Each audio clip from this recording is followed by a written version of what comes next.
Fala pessoal, beleza? Bem-vindos aí a mais um vídeo aqui do nosso canal no YouTube. Agora a gente vai começar uma série de vídeos sobre AWS. Por incrível que pareça, muitas pessoas ainda têm dúvidas sobre como levar seus aplicativos para a nuvem, como trabalhar com os recursos da nuvem. A gente escolheu a AWS para iniciar essa série de vídeos, mas provavelmente a gente vai trabalhar com outras nuvens também, como DigitalOcean e Azure, assim que a gente terminar a nossa série de vídeos sobre a AWS. Para começar a nossa série de vídeos sobre a AWS, a gente vai começar com o EC2. O que é o EC2? O EC2 é praticamente o coração da AWS, né? O EC2 é o cara responsável por criar a sua máquina na nuvem, né? O responsável por criar o seu servidor na nuvem. O EC2 ele traz uma grande vantagem para a gente hoje, que é reduzir o nosso tempo de deploy de um servidor novo. Em muitos lugares a gente colocar um servidor em produção leva algum tempo. Escalar esse servidor também é algo que leva algum tempo. Muitas vezes temos que comprar uma memória, comprar um processador, comprar um disco. O EC2 reduz esse tempo e facilita a nossa vida de aumentar e diminuir a capacidade do servidor de acordo com o que a gente estiver precisando, né? Então, com o EC2 a gente paga apenas pelo que a gente utiliza e a gente consegue facilmente criar infraestruturas resilientes, tolerantes à falha, né? Uma infraestrutura aí que você pode fazer um balanceamento entre sites, entre regiões da Amazon. A gente vai ver detalhe o que é um site, o que é uma região nos vídeos mais pra frente. Eu resolvi começar com EC2 porque você já pode criar sua máquina na nuvem, já sair testando, né? Como eu disse já, por incrível que pareça, muitas pessoas não conhecem a AWS ainda, né? E o EC2 é uma boa porta de entrada dentro da AWS para começar a trabalhar lá. Bom, na AWS existem vários tipos de instâncias EC2, né? E elas são divididas em 4 tipos, né? A primeira delas é a instância sob demanda, que é a instância mais clássica da Amazon, onde você vai lá, solicita uma máquina, paga por hora e usa ela. Aumenta, diminui, mexe nela na hora que você quiser. Existem as instâncias que são chamadas instâncias reservadas. Uma instância reservada é uma instância que você paga durante um período, né, mínimo de 1 ano, um máximo de 3 anos, para ter aquela instância só para você, reservada com aquele tamanho, né? Você acaba tendo grandes descontos porque você paga o que eles chamam de upfront, que é um valor antecipado, e aí você paga muito barato por hora. Porém, você fica preso na máquina e tem que ter aquela máquina por pelo menos 1 ano ou 3 anos. Existe um modelo de máquina que garante uma ótima economia, que é as máquinas do tipo spot. Instâncias do tipo spot são instâncias de leilão. Você coloca lá que você quer pagar um preço para uma máquina de um modelo tal, né, de uma característica tal, de uma família. Quando essa máquina atingir esse preço, ele cria essas máquinas para você. Quando essa máquina sair desse preço, essas máquinas são destruídas. É um leilão ali, uma bolsa de valores de instâncias, né? Existem os hosts dedicados, que é um servidor físico, né? Um servidor de verdade, só seu, onde você vai fazer as suas virtualizações nele. Ele reduz bastante o custo também, porém você fica limitado, né? E você consegue colocar licenças específicas nele, né? Às vezes uma licença que não pode funcionar em máquinas na nuvem, você consegue colocar nesses hosts dedicados. Existem licenças de software que tem algumas restrições quanto a deploys em nuvem, públicas, enfim. Bom, agora vamos ao detalhe de cada instância, né? Para que cada uma delas serve, né? A instância on demand, como eu já disse, é uma instância que te traz bastante flexibilidade. Você pode aumentar, diminuir, destruir, criar nova. É uma instância que vai te dar total flexibilidade na hora de pôr sua aplicação no ar, né? Ela é ideal para aplicações, por exemplo, de curto prazo, né? Aplicações que vão nascer e vão morrer, ou aplicações que têm grandes demandas pontuais, né? Como uma aplicação que você tem uma carga muito grande durante um período, depois você não tem mais carga, então naquele período de carga você pode aumentar ela e depois diminuir. Enfim, você pode botar seu serviço em instâncias on demand e aí você vai trabalhar a sua nuvem, crescer, diminuir, enfim. E para quem está começando agora é bem interessante para você já testar uma aplicação na nuvem, né? Porque comprar uma instância reservada para fazer um teste não faz muito sentido. Muitas das vezes você vai precisar até de uma instância reservada, mas começa com uma instância sob demanda, né? Uma on demand, faz seu teste e qualquer coisa muda para uma instância do tipo reservada. Instâncias reservadas são instâncias interessantes para o uso de aplicações onde você já sabe como ela se comporta, né? Ela tem um uso estável, você sabe que aquela quantidade de CPU e memória vai ser útil para você durante um ano, você não vai ter variação, você não tem crescimento. Então você acaba comprando esse tipo de instância, você tem uma economia muito grande, você tem uma aplicação estável, então fica mais fácil, né? Ou aplicações que você precisa de uma necessidade de capacidade reservada, né? Você precisa daquela quantidade de capacidade para aquela aplicação, enfim, também pode ser usado para isso. E, como eu já disse, você tem a possibilidade de pagar adiantado e reduzir seu custo no final. Eu não aconselho o uso de instâncias reservadas muitas vezes, porque às vezes a Amazon libera um novo tipo de instância mais potente e até mais barato on demand e você está preso 3 anos naquela máquina, né? Então, às vezes, usar on demand é sempre uma melhor opção, mas existem casos que a instância reservada vai suprir a necessidade. Instâncias do tipo spot, né, são as instâncias que eu já falei que elas têm um leilão, então elas sobem de preço, abaixam de preço durante o dia ali, durante o período. Elas são interessantes para aplicações que têm uma flexibilidade muito grande de subir e terminar. Então, se tem uma aplicação que ela pode subir a qualquer momento, que ela pode acabar a qualquer momento e nada vai atrapalhar, você pode atrapalhar com instâncias do tipo spot. Você tem uma necessidade muito grande de ter um baixo custo, né? Eu preciso de custo mais baixo possível. Então, vai na spot que você vai conseguir comprar grandes volumes de processamento por um preço barato durante um período de tempo, né? E se tem uma necessidade absurda de processamento, de capacidade, né? Num curto espaço de tempo, precisa comprar. Vale a pena comprar instâncias do tipo spot. Mas tem que tomar cuidado porque, como eu já disse, se sair do preço elas vão morrer e sua aplicação pode morrer. Então, muito cuidado na hora de escolher o porquê usar uma instância spot. Host dedicado, essa é uma parte interessante, né? Geralmente, quando você precisa atender um compliance, né, existem normas que proíbem você estar num host compartilhado, né, numa nuvem onde está todo mundo compartilhando um recurso, né, geralmente aplicações de governo, algumas aplicações que têm que atender alguma regra de compliance, né. Você pode aproveitar licenças, né, se você já tem uma licença de um software específico que não roda em deploys de nuvem, né, existe essa possibilidade, né, existem softwares que são, entre aspas, proibidos de rodar em deploys na nuvem. Você consegue aproveitar essa licença desse software e utilizar ela na nuvem. Estranho essa frase, mas é assim que funciona. Você pode comprar ela dentro das regras do on-demand ou do reserved. Então, você pode comprar um host dedicado sob demanda ou um host dedicado reservado. Aí fica a sua escolha como você vai comprar esse host. Agora, a parte que muita gente confunde da AWS, né, do EC2, a gente tem uma gigantesca quantidade de modelos de máquina. Aí você sempre olha para aquela quantidade de modelo. Para quem é novo, olhar essas coisas assustam também. Pô, eu compro uma máquina do tipo D2 ou compro uma máquina do tipo X1? Por que eu compraria uma máquina C4 e não uma M4? É estranho para quem está começando. Mas aqui tem uma tabelinha que ajuda você a ter uma ideia exatamente do que cada família de máquinas serve, né? Então vamos lá, a família do tipo D2, ela é interessante para storage massivo. E aí a gente está falando de trabalhar com servidores de arquivo, com Hadoop, que são grandes volumes de arquivo, né? Então, se você tem um grande volume de arquivo, é interessante que você escolha máquinas do tipo D2. Máquinas do tipo R4 são máquinas preparadas para memória, né? São máquinas que têm bastante memória. Então, é legal para banco de dados ou aplicações que demandam um grande uso de memória, né?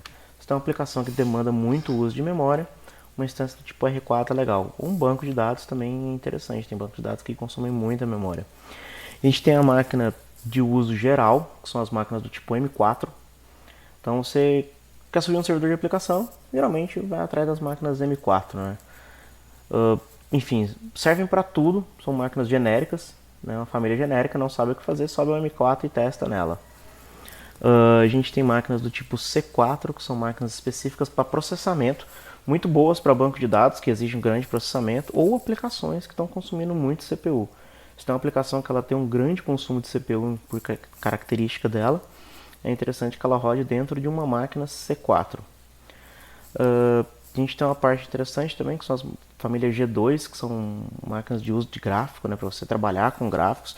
Bom para fazer encoding de vídeo, né? Se você precisar fazer encoding de vídeo na nuvem, você tem as máquinas do tipo G2 dentro da Amazon. Para notar que o S2 é bem, vamos dizer assim, eclético, né?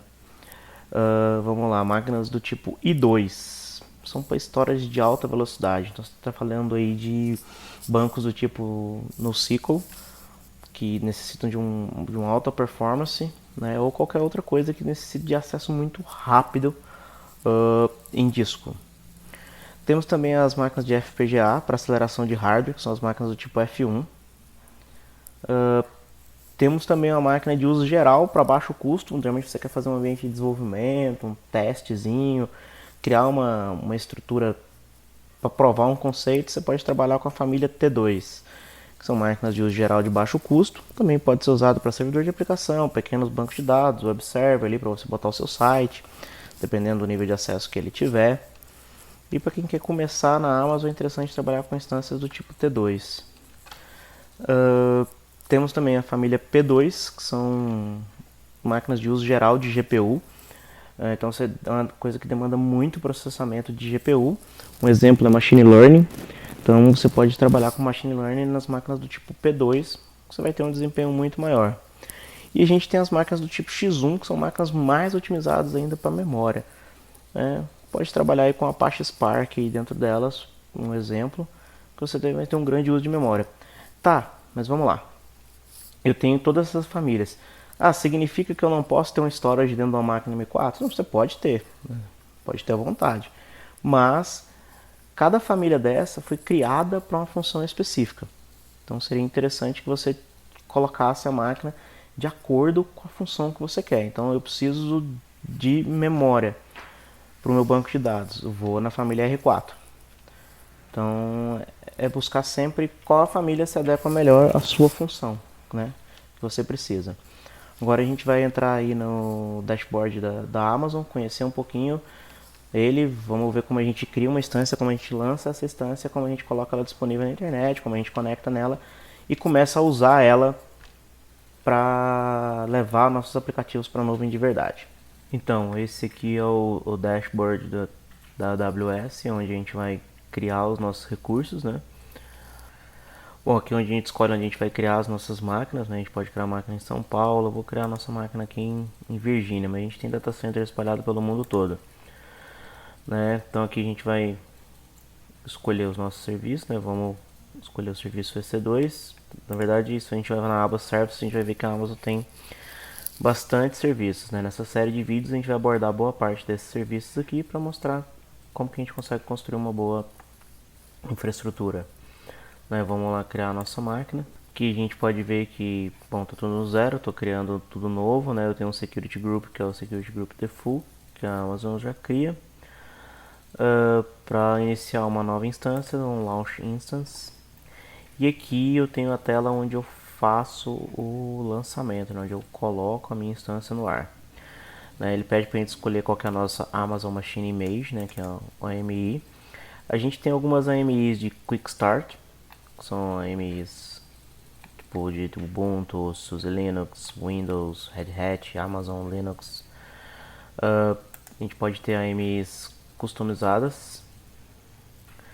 A AWS tem um marketplace onde você pode adquirir algumas AMIs de alguns fabricantes já, algumas AMIs oficiais de fabricantes, AMIs criadas por pessoas.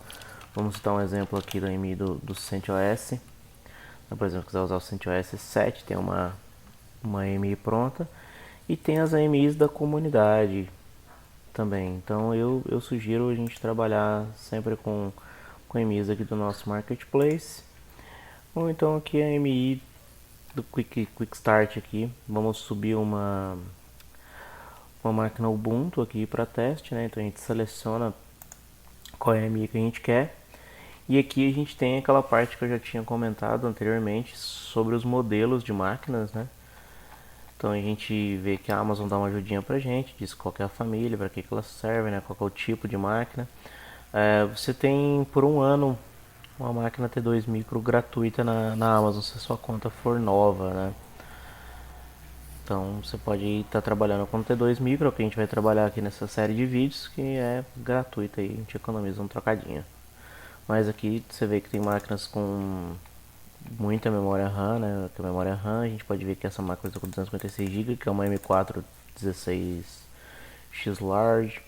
A gente tem a família anterior das M's, que é a M3 aqui, se a gente quiser criar. Temos as máquinas C4, as de FPGA, máquinas otimizadas para memória, R4. Então aqui tem toda a família, você se diverte aqui, escolhe a máquina que você quer. A gente vai trabalhar aqui com a máquina micro. Vamos lá e a gente vai agora configurar os detalhes da nossa instância. Aqui a gente diz quantidade de instâncias que a gente quer lançar. No caso aqui a gente vai botar no ar uma, mas você pode dizer quantas você quer. Se você quiser trabalhar com Spotted Instance, você marca aqui. E aí aqui você vai colocar o preço da sua Spotted Instance, de quando até quando é válido, como isso se repete. Então você pode botar aqui que é válido dia tal até dia tal. E se for tipo de sexta a domingo, ele vai se repetir. Se você marcar Persistent Request, ele vai se repetir toda vez dentro desse período que você escolher, né? Uma recorrência disso. Então aqui a gente compra. Aqui a gente tem qual que é a nossa rede. A gente vai ver também sobre VPC, que é o esquema de comunicação interna da Amazon. Quais são as subnets que a gente tem? Então a gente tem uma subnet em cada zona, né? A gente vai usar aqui essa zona B. Aqui a gente escolhe se a gente quer ou não um IP público para nossa máquina, a gente vai pôr. A gente vai ver com detalhes sobre a questão das IAM rules mais para frente, mas aqui eu colocaria alguma regra de acesso. Aqui o shutdown behavior é quando a máquina desligar, o que você quer que ela aconteça, né? Se ela seja terminada ou se ela seja parada, né? É sempre interessante deixar no stop. Habilitar a proteção contra uma destruição acidental, né? Aqui a parte de monitoramento, a Amazon já entrega pra gente um monitoramento a cada 5 minutos. Porém, se a gente quiser mais detalhes, janela menor, tipo de minuto em minuto, a gente pode habilitar o CloudWatch Detail Monitoring, mas isso vai adicionar custos pra gente, né? Então, tudo vai depender aí do que você quer. Como eu tinha comentado na questão do Dedicated Roasts, aqui a gente vê a opção, né? A gente pode ter um shared, onde a gente vai rodar numa instância compartilhada ali, e os hosts dedicados, se a gente quiser que ela rode no host dedicado, né? Então a gente precisa olhar aqui com shared, mas pode escolher trabalhar com dedicated host caso seja necessário aí para o seu caso, mas eu sugiro para a gente começar a entender trabalhar com shared. Aqui eu tenho placas de rede, caso seja necessário que essa máquina tenha mais devices de rede em outras redes, né? A gente tem uma parte avançada aqui onde a gente pode adicionar um script para ser executado quando a máquina for criada, enfim. Aqui é a parte que a gente configura a nossa instância quando ela subir.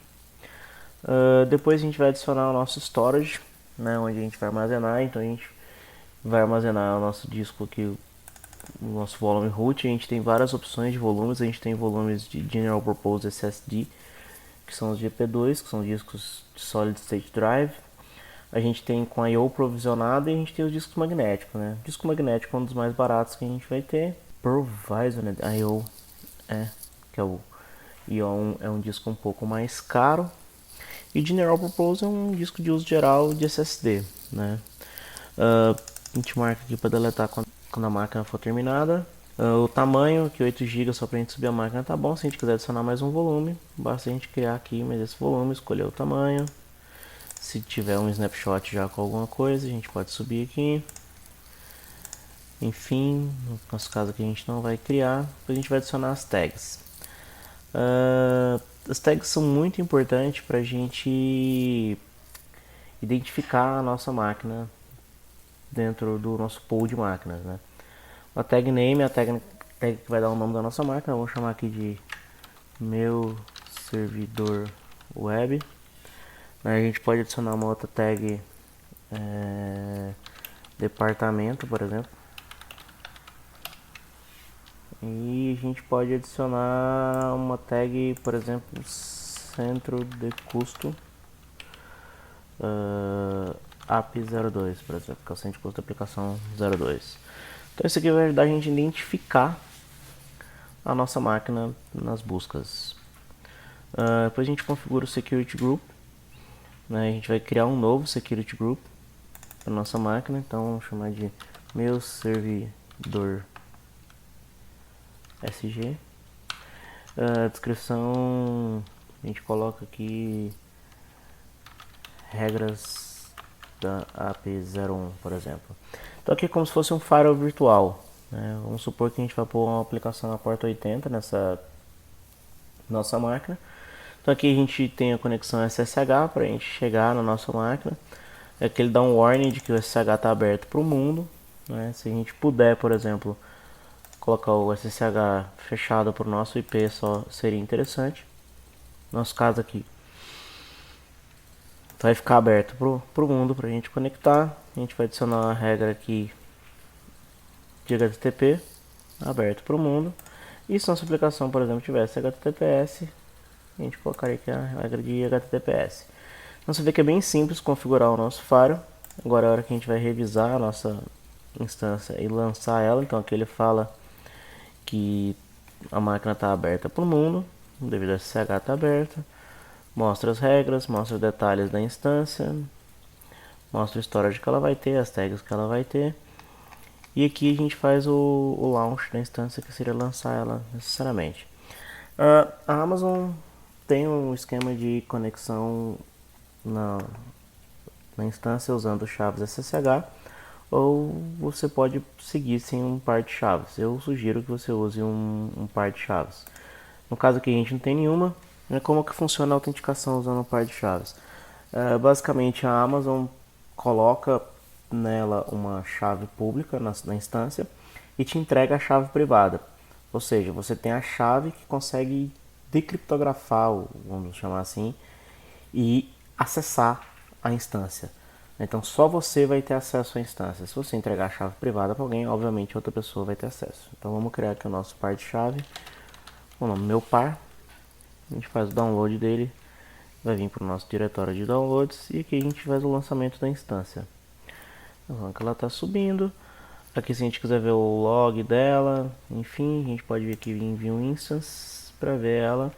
E aqui a gente vê que ela está sendo configurada agora. A gente tem aqui o Security Group que ela faz parte, quando ela foi lançada, o monitoramento, o nome da instância, o ID dela, qual o tipo dela, qual zona que ela está. Aqui a gente tem a parte com mais detalhes que a gente pode configurar para ver. Tem aqui o status da minha instância, o monitoramento básico que a Amazon tem, as tags que a minha instância tem, e aqui uma descrição de todos os detalhes da instância, qual o security group que ela está, qual a AMI que ela usa, quantas placas de rede ela tem, quantos devices ela tem atachado nela, o IP interno dela, qual VPC que ela está. Enfim, tenho todas as informações necessárias da minha instância. Bom, agora a instância está rodando, né? A gente pode ver aqui que a gente tem aqui o IP externo dela para fazer conexão. E como que a gente conecta na nossa instância? É bem simples a conexão. A gente precisa de um terminal. Se a gente tiver no Linux, a gente já tem um terminal. Se tiver no Mac, também tem um terminal. Se tiver no Windows, a gente pode usar o PUT para fazer essa conexão.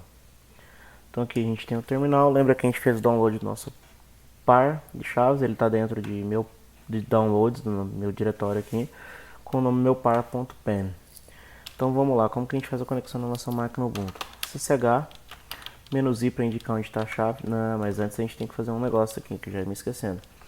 A gente precisa restringir as permissões da chave. Então vamos criar aqui um diretório SSH, vamos entrar nele, vamos copiar a nossa chave meupar.pen para cá, vamos mudar a permissão dela para 400 e a gente olhar aqui, só tem a permissão de leitura por mim. E agora sim a gente consegue conectar nossa máquina com SSH, -i, o nome da chave, Ubuntu, arroba, o IP da nossa máquina. Enter. Ele vai pedir para você aceitar, né, a chave com esse fingerprint. Você aceita, dá um yes. Ele diz que ela foi adicionada permanentemente e voilá, estamos na nossa máquina virtual, né? Um df-h aqui só pra gente ver o disco dela. Então tá aqui a nossa máquina com disco de 8 GB. Agora vamos fazer uma instalação aqui rápida do Apache, só pra gente poder testar ela na web. Sudo apt install Apache 2. Instalação do Apache rolando, sem muitas delongas. Lembra que a gente liberou lá no Fire? Se a gente vier aqui jogar o nosso IP, estamos aqui com o nosso Apache rodando. Então, esse foi o nosso primeiro vídeo da série de vídeos da Amazon. A gente vai dar sequência aí na criação de uma infraestrutura resiliente a falhas, que vai ser o intuito dessa série de vídeos. Como eu disse, é uma série para quem está iniciando na Amazon. Eu quero deixar bem claro todos os detalhes o mais simples possível. Se você gostou desse vídeo aí, dá um like pra gente aí que ajuda essa informação a chegar em muito mais pessoas. E se inscreve no canal porque a série vai continuar e assim você vai poder assistir os vídeos sempre que sair um vídeo novo. Um abraço e até o próximo vídeo.